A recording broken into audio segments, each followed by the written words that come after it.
Is the Bitcoin and crypto bear market here? Are we inside the bear market right now, do you think? Or do you think this is the exact type of moment where we should be buying the dip, right? Because everyone's panicking, and except, I mean, this is pretty much called for already. Like I've been showing this chart for all this time, right? I'm not saying this chart is definitely playing out, but so far it's playing out. Like this is the August the 5th, right? August the 5th crash from last year. And we can see, I mean, that's a pretty fair pattern. People have seen me display this chart a number of times. This is from August the 5th, 2024, when the Japanese yen carry trade got reversed. Well, what about this chart? This is the fractal from the famous May 19th, 2021 crash. Like, I've spoken a lot about this as well. Like, look, it's just, we're not exactly too far away from here. And this probably allows us to dip down as far as 100K. And if we get to 100K, we might as well dip down to 99K, freak everyone out, and then bounce, right? And it calls for one more dip and then bounce. So it's, although I understand it feels pretty painful right now to watch the market go down like this, everything's down. Even gold is down today, and crypto's all down, China stocks all down. But I understand that. I understand it's painful, but it's a scenario that we have spoken about a long time ago, including this pullback in ETH, right? Including the pullback in ETH. I made a video on it 3 days ago. So let's just have a look at this again. But you know what? I'm not that pessimistic because we don't need to be. First of all, this situation is totally expected after a major crash or a major liquidity flush. This kind of situation is expected. So where did I get this pattern from? It's from here. It's from here, right? This was the May 19th, 2021 crash. We had the crash here, and we bounced up, and I said we're going to get wild swings, yo-yo, up and down, right? Right now, we're about here. Right? And then boom, and then maybe one more dip, if this fractal is playing out, right? So I'm sticking with this fractal as long as it plays out, okay? I mean, if Bitcoin goes to like 94K, then this fractal has been invalidated. Or if Bitcoin suddenly goes to like here, to moves up to like 126K, 225K, I would say it's also invalidated. But for now, it's still playing out. So look, I want to show you guys something. The reason why I said I'm expecting Bitcoin price to pinball up and down is because of this. Like, do you see how August 19th, it dropped from 42K, right, all the way down to 29K. Well, almost 30K exactly on that day, 29.7K. And that was May 19, 2021. And then and then it bounced all the way up here, right, to close at 36.6K. And the next day it went all the way up here to 42.3K. So in other words, basically went all the way down from 42 to 30, right? That's like a 40% drop in one day. That's like a 28, 29% drop in one day, and it bounces up and almost goes all the way back. So it's a V shape that goes almost all the way back. Why does it do that? And then to come all the way down. It does that because so that it can knock out all the shorts up here, right? And then it goes all the way down here so they can knock out all the longs, knock out all the shorts. Then the shorts are like, oh, we're safe if we stack above here. Then it goes out, flushes out all the shorts. Then it goes out, and all the longs are thinking, my stop's here, or my stop's here, or my stop is below here, so should be safe. And then they go, boom, we take out all the longs, right? It's basically, that's the game. The big exchange plays with everyone. And by big exchange, I mean Binance, CZ, right? Because we saw that there was so much evidence of manipulation on that Binance exchange, man. Like, they crashed Atom, ATOM, Atom down to 0.001. It was at $4 like an hour ago, and then went to 0.001. So here, we kind of see the same pattern here, right? We crash all the way down to, this is on Gate, and their low was 102 102, but on Binance actually went to 101. Like a much bigger exchange, 20 times bigger, right? On Bitunix, by the way, on Bitunix was still at 103K. No, it was 104K. 104K was the low for Bitunix, as I've shown you guys so many times. And then on a much larger exchange like Binance, you think it'd be better, it goes to 101K. If that's not liquidating the longs, I don't know what it is. And then boom, we bounce all the way back here to 115.67K, right? You take out all the longs, boom, take out all the shorts, then take out all the longs, boom. And just when the shorts feel they're safe by stacking their stops around here, then you go out and take out that top by taking out all the shorts. And here it is possible we can actually come down to like 102, 101, take out all the longs, and then bounce again, right? So this is a pattern of behavior from the exchanges that we've seen quite a lot. I showed this on social media sites, on so many places to begin with, and I don't think this is a big deal. And you know what else? I've just realized I made this video on October. Can we see the date? October the 7th it premiered, right? One day after. I was talking about October the 6th. I said, Bitcoin has topped today. 4-year cycle is exactly today, right? Has Bitcoin topped? And what was October the 6th? The day when I made the video? This is October 6th. Bitcoin topped 126.193, right? I made that video on that day. Did Pablo call it on that day? I'm not going to say I called it. I did give that warning. I said I still lean towards one more all-time high. And I'm going to explain why I think a new all-time high is coming, despite all this bearishness. Okay? Before I do that, first let's answer the question of which crypto exchange does Pablo He-Man use? Well, Pablo uses exchange that's non-KYC. That means you don't need to show any ID. That means even the exchange can't see who you are, right? So that means the IRS can't see you, the tax office can't see you, the FBI, CIA, nobody can see you, total privacy. So that's why I made this exclusive deal with them for my followers to win all these great, wonderful prizes. Wait a minute, wait a minute, stop. $6,000 plus 2 ETH, that's not good enough. That's not good enough. We need more than this. We need more. Okay, boom! I made a deal with the exchange, and I said, look, you got to put it up to at least $40,000 prize pool, and basically, but folks, this is limited time only, right?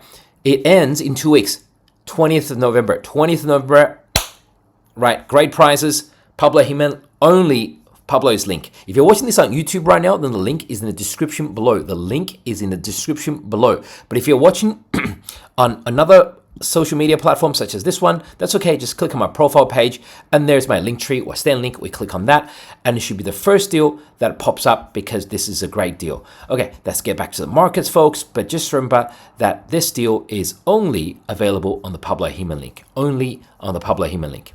So what I was saying here before, folks, was that on this day I made this video saying that Bitcoin has topped today.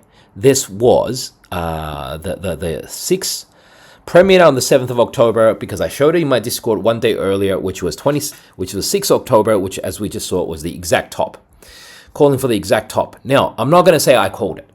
What I said, if you watch this video, what I actually said was I think there's an 80% chance we go up higher for one more leg. There's 20% chance we have topped here. So a lot of people misunderstand what I do, and they say, oh, he calls both up or down, up or down. No, I said clearly, I think there's an 80% chance we end up a leg higher.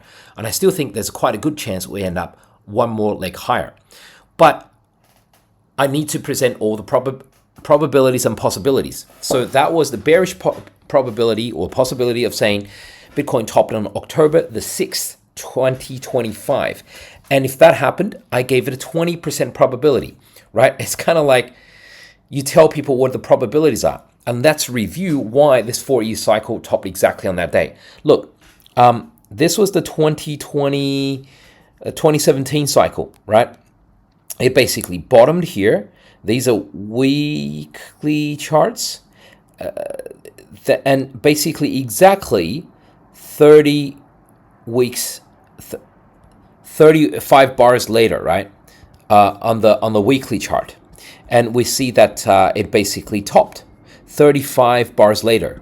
Actually, my bad. These are monthly charts, monthly bars. So we basically see it's exactly 35 months later from the exact low of the 2016 bottom, we arrive at the 2017 top in Bitcoin. And in terms of days, 35 month exactly, it's 165 days. Here, we basically bottom, and exactly 35 in 2018, and we top in November 2021, which is exactly 35 bars, monthly bars later, and it was exactly 1,066 days, because 35 month, it included a leap year in between. That's why it's 1 day more. And here, we basically are 35 bars, or 35 months since the bottom of Bitcoin at 15K. And this is being, 1,065 days exactly on October the 7th. On October the 7th, right? October the 6th. And I made that video saying Bitcoin topped today.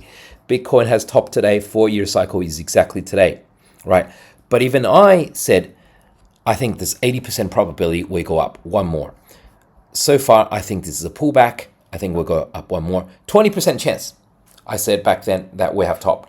Right now, seeing what the price action has been, I would say 35% chance we've topped, right? 65% chance we could still have one more leg up, right? Even though everything's looking bearish right now. So 1/3 chance we have topped, 2/3 chance we have one more leg up. Why am I saying this?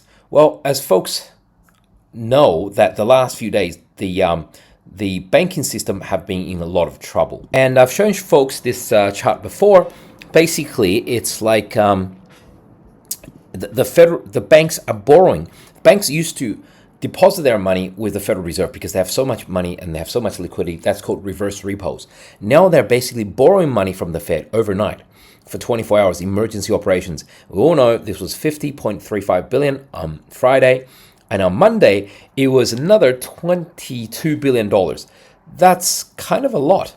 Today, basically, so far, we're only getting $3 billion, but that's only the morning session. In the afternoon, we could get another 5, 10, 15 billion. So these, in general, if we see a pattern of bars going up like this and hitting like 40, 50 billion dollars in the next week or two, I don't think the Fed can wait to I don't think the Fed can wait till December to NQT, because the Fed right now said they're going to wait till December 1st. They've confirmed to NQT, and after that, sometime they might start QE. I think it might even be too late, right? They probably need to start some form of QE right now, like as in the next week or two, because the situation is not looking good. I'm monitoring this very closely, obviously, as you can see, guys.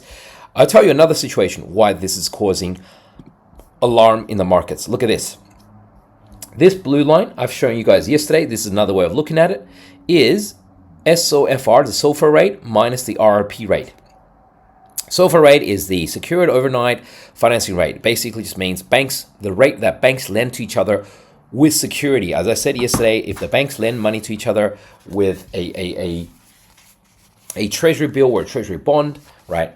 I give you the treasury bill, treasury bond, borrow me $50 billion or $500 million, and then tomorrow I pay you back, then you give me the treasury bond. So you have security, right? That's why this is what it's called. In this most safest way of borrowing between banks, the rate has shot up to, can we see here, 47 basis points. 47 basis points above the reverse repo rate, which is kind of the rate that the Fed lends to the banks. This shouldn't happen. This really shouldn't happen, right? We can see the green is Bitcoin, it's down, and gold has shot up, but it's also down a little bit, right? It's just trying to see the reaction in Bitcoin and gold when something like this happens, and it's sort of an emergency situation.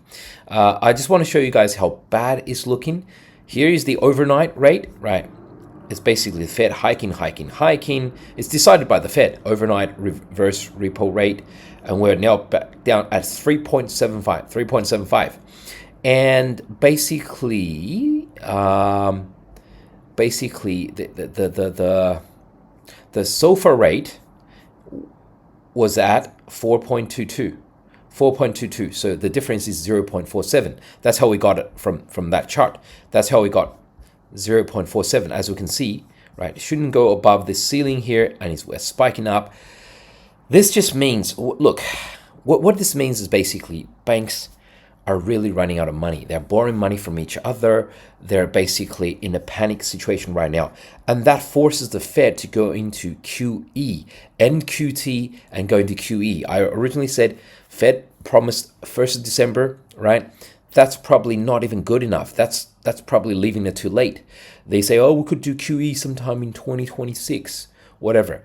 Pablo is the first one saying, no, they're probably going to do QE starting in December, if not even earlier than that. So there are increasing signs that QE is coming and coming soon.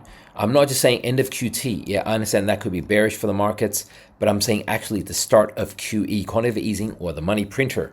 And look, I understand that price action has been pretty bad lately, but it's not like we weren't expecting this. As soon as this day happened, I said, guys, this is pretty much the path that I'm expecting. And so far, it's actually hasn't even hit, right, these levels yet. 100K, this is at what? 101K, this is 100K, this is 101K. We haven't even hit those levels yet. So basically, this is, 101.4, 101.1. So it was completely expected once this happened. I am expecting a short squeeze up to 116K or 118K. And yeah, this things always look pretty dark, in these sort of stages. Like the look at the fear and greed index right now. This in green is when there's extreme greed. In red is when there's extreme fear, right? Extreme fear here, Bitcoin bottoms at 15K. Extreme fear here, Bitcoin bottoms at 49K. Extreme fear here, Bitcoin bottoms at 74K. We're kind of getting close to that extreme fear area now, right? So maybe 100K, maybe 101, 102, 99K, somewhere in that area. I think we're going to see the bottom for at least a massive short squeeze, at least 116, 118K, if not higher than that. Okay, stay tuned for my more updates, folks. Thank you.